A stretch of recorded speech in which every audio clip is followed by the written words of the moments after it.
Is it alright if I'm sitting down? I don't know. Should we vote on this? I We can't thought. stand. We thought. No. I'm kidding. Well, I'm thinking that just because we're so mean that we should probably have Miss Strack stand on her head while she's doing her speech. Yeah. That would probably be pretty comfortable, right? So, Yeah. yeah, for like a half a millisecond.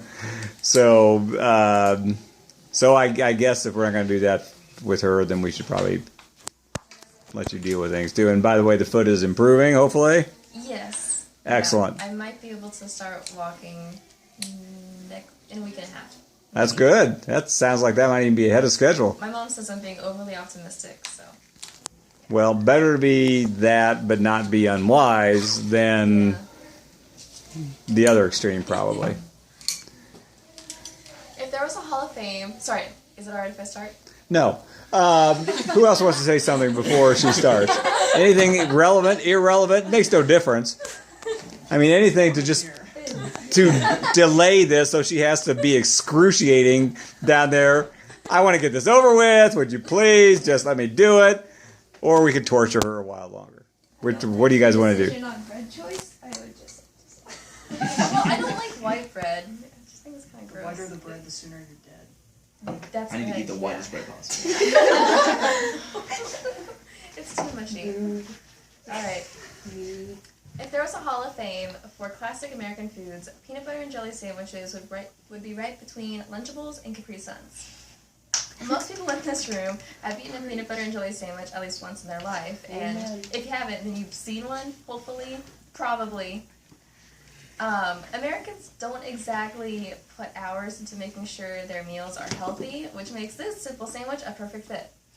Peanut butter and jelly sandwiches are an American delicacy designed for convenience and deliciousness.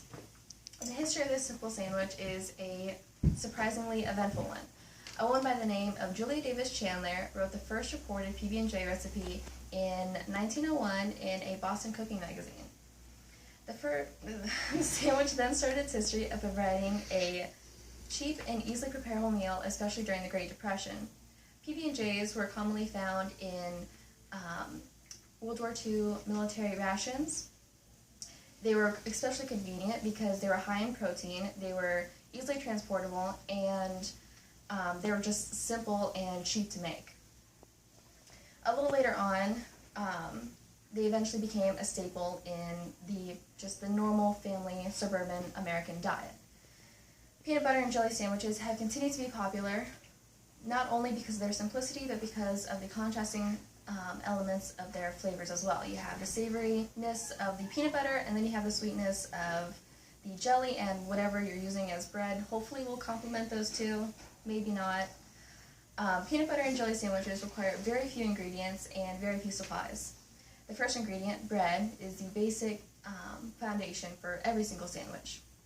Nearly every single type of bread can be used for a PB&J. Wheat, white, brioche, baguette slices, which sounds kind of gross, but it surprisingly isn't. Even those with strict diets, due to personal preference or allergies, can use substitutes like gluten-free bread. No PB&J is ever complete without jelly. Jelly and marmalade can be used to make the sandwich. Grape jelly isn't necessarily a must, and other flavors can be used as well. It's important not to forget about the peanut butter, one of the 3 most important ingredients. Many people are allergic to peanuts, which is completely okay in this case because there are substitutes available like almond butter, sunflower seed butter, hazelnut butter, and I think there's a chestnut butter out there too. Even if your version of a peanut butter and jelly sandwich is not quite the default, it'll still only take 5 to 10 minutes to prepare it. The building process of this ever so structurally sound sandwich is simple. The first step is to get your bread. Place your 2 slices of bread on your plate. It doesn't matter how thick they are. They can be thin, they can be thick, it really doesn't matter. Get your peanut butter, which delivers the savory element of the sandwich. And mine is really soupy. Not a fan of that. And you can put however much you want on your bread, and that was not enough. This will be a really weird looking sandwich because usually I don't like using almond butter. but it really just depends on what brand you get. And once you get the peanut butter on your sandwich, that does not look appetizing. It might be to some people. But the technique of application was excellent. Thank you. I really tried. And then today I have the jelly, which is a squeezable bottle for convenience. There are many different types of grape jelly. This is Welch's Natural Concord Grape, and I'm going to squirt this on here. Doesn't matter how much you use. Some people like to use a lot, which I think kind of overpowers it, but it's really up to you. And then place this slice on the other with the jelly side facing down. And there you have a really weird looking PB&J, but a PB&J nevertheless. PB&Js are a sandwich of ease in every way. They're easy to prepare, they're easy to make, and they're really easy to eat. Peanut butter and jelly sandwiches have been popular for nearly 100 years now, and they're not going to stop being popular anytime soon.